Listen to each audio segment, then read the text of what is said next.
Welcome back and thanks for watching. When a loved one has passed away or an elderly parent is downsizing to move into smaller living quarters, relatives are often charged with figuring out what to do with those belongings. That can include correspondence saved and tucked away for decades.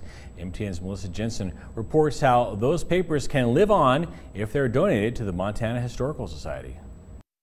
So what he's essentially doing is he's asking Hosmer to send him some newspaper clippings and so forth about why the righteous vigilantes decided it was necessary to hang Slade.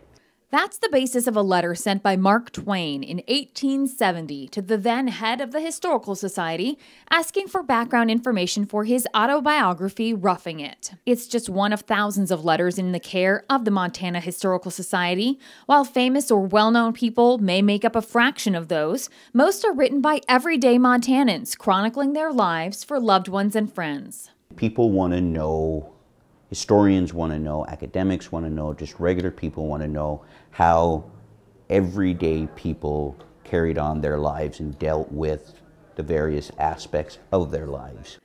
Reference historian Zoanne Stoltz is passionate about preserving that everyday history. She frequents estate sales looking for historical items and says families often hold on to envelopes to show stamp collectors, but they rarely consider the value of the letter itself. Inevitably they come back, but my family isn't important.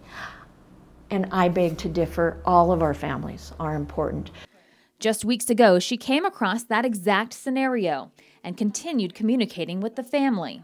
My impression was that once they realized that, yes, their family story was important, I was able to correspond with her through email, and within 2 weeks I was picking up this wonderful box of history.